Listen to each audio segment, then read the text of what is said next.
नमस्कार, मैं हूं आपका दोस्त सफ़ी खान। आप मुझसे जुड़ चुके हैं, इसके लिए आपका तहे दिल से शुक्रिया। तो पाँचवें चरण का चुनाव भी निपट चुका है और पाँचवें चरण के चुनाव की 5 बड़ी बातें क्या हैं, ये हम आज समझने की कोशिश करते हैं। तो दोस्तों, सबसे बड़ी बात ये है कि पाँचवें चरण का चुनाव निपटने के साथ ही इसका नैरेटिव है, इसका विमर्श शुरू हो गया है कि बीजेपी अपने दम पर 272 सीटें क्रॉस कर रही है। 272 सीटें बहुमत का आंकड़ा होता है, 272 से नीचे आ रही है। और ये सिलसिला शुरू हुआ था कि 2-3 महीने पहले बीजेपी अपने साथियों के साथ में 400 पार जाएगी, अपने दम पर 370 पर रहेगी, या फिर कहा गया कि 370 नहीं तो 350 नहीं तो 340 330 पर तो आ ही जाएगी। 303 तो आ ही जाएगी कि पिछली बार जितना जीतना था। फिर कहा गया कि 303 और 282 यानी कि 2014 में यानी कि जीती थी उतनी तो आ ही जाएगी, इसके आसपास रह ही जाएगी। पाँचवें चरण के बाद में ये बातें कह रहे थे, वही कहने लगे हैं कि बीजेपी अपने दम पर 272 सीटें क्रॉस करने वाली नहीं है, उनसे नीचे रहेगी।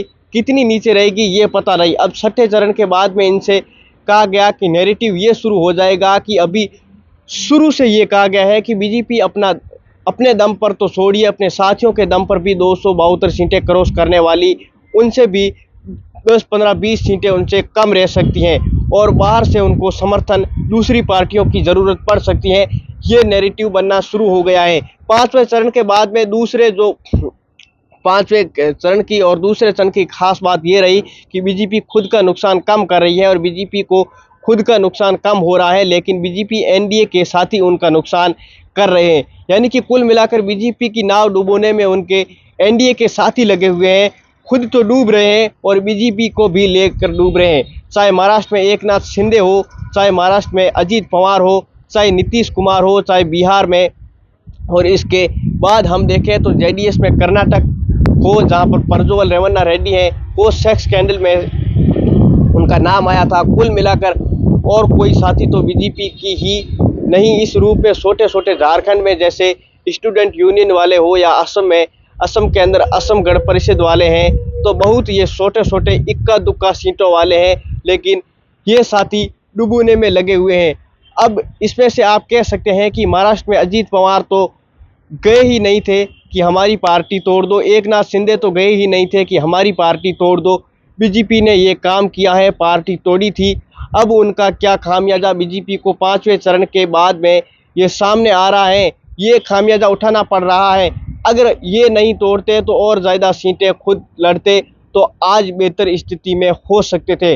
महाराष्ट्र में कम से कम बताया जा रहा है कि बिहार में बताया जा रहा है, बिहार में खास तौर पर, क्योंकि बिहार में नीतीश कुमार को 16 सीटें पिछली बार मिली थी, वो जीते भी थे, वह इस बार 16 सीटें उन्हें दी गई हैं और उनका वोट प्रतिशत 2022 से घटकर लगातार 8% घट गया है, कम हो गया है। उनकी स्थिति बहुत कमज़ोर दिखाई दे रही है। ऐसे में जेडीएस को कोई फ़ायदा नहीं मिल रहा है, ऐसे में बीजेपी को कोई फ़ायदा पहुंचाते हुए नज़र नहीं आ रहा है।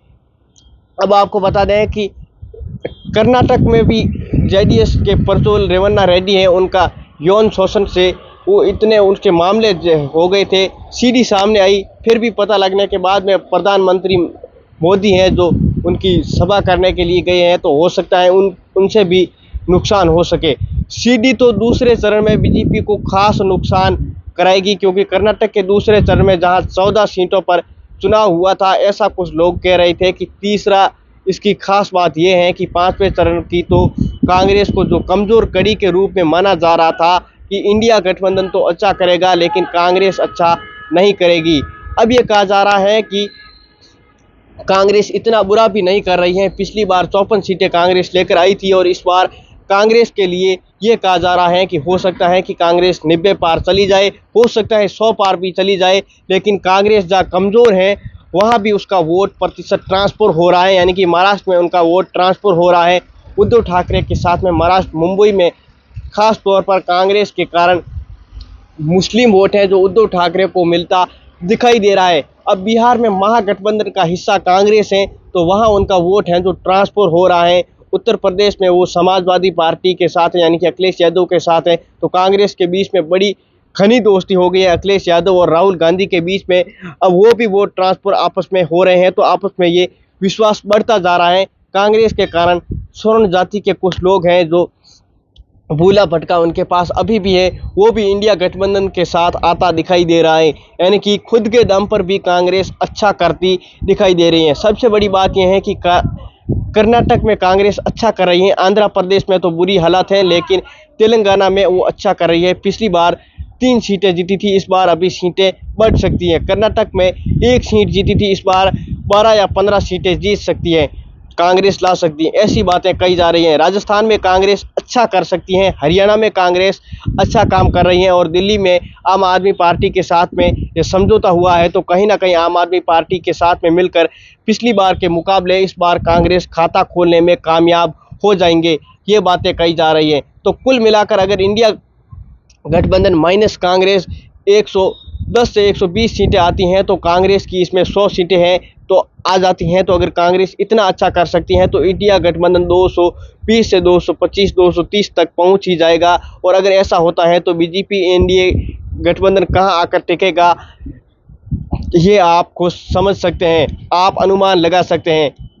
ये 5वें चरण का और तीसरा बड़ा विमर्श खुलकर सामने आ रहा है। लोग ये बातें कर रहे हैं, ऐसा होगा या नहीं होगा ये हम नहीं कह सकते, लेकिन 4 जून को पता लग जाएगा। अभी ये सिर्फ बातें हो रही हैं, 2-3 महीने पहले ये बातें किस ढंग से बदली हैं, चुनाव किस ढंग से बदला है, लोगों की नज़र में कौन सी पार्टी कहाँ थी, आज कहाँ पहुँच गई है, कितनी ऊपर पहुँच गई है, या इस नज़र में ये देखा जा रहा है। अब बात हो रही है कि चौथा या 5वें चरण का टेक है, जो इस जाति के आधार पर क्या वोट पड़ा है, क्या जाति के आधार पर चुनाव हो रहा है, सोशल इंजीनियरिंग जिसकी बेहतर है उसको फ़ायदा मिलता हुआ दिखाई दे रहा है। जाति को वोट कौन सी पार्टी कर रही है, कौन सी पार्टी ज़्यादा जातिवाद कर रही है, ये देखने वाली बात होगी। क्योंकि जातिवाद के आधार पर जब ख़ास तरीके से वोट प्रतिशत पड़ता है तो बड़ी पार्टियां होती हैं, उनमें नुकसान हो जाता है। लोग जातिवाद के आधार पर कैंडिडेट को देखकर उसमें वोट करते रहते हैं। ऐसे में अगर जहाँ पे त्रिकोणीय संघर्ष होता है वहाँ पर भी कहीं ना कहीं सीटें फंसने का बहुत ज़्यादा खतरा रहता है। आपने देखा होगा कि किस प्रकार से, अब हम बाड़मेर, राजस्थान के बाड़मेर की बात करें तो राजस्थान के बाड़मेर में ही अब यहाँ पर त्रिकोणीय संघर्ष हो गया था, और त्रिकोणीय संघर्ष होने से बीजेपी के कैलाश चौधरी हैं, जो उनकी है जो स्थिति तीसरे नंबर पर बताई जा रही है। हालांकि कहीं ना कहीं रविंद्र सिंह भाटी हैं जो वो मैदान में नहीं उतरते, बीजेपी उनको मनाने में सफल हो जाती तो कहीं ना कहीं बीजेपी की बात बन सकती थी। यहाँ पे त्रिकोणीय मुकाबला होने के कारण निर्दलीय उम्मीदवार रविंद्र सिंह भाटी व उम्मीदवार राम बेनीवाल के बीच में एक कड़ा संघर्ष है। अब जीतेगा कौन, वो तो 4 जून को पता चलेगा। आप देखते रहिए हमारे चैनल को। आपका बहुत बहुत धन्यवाद।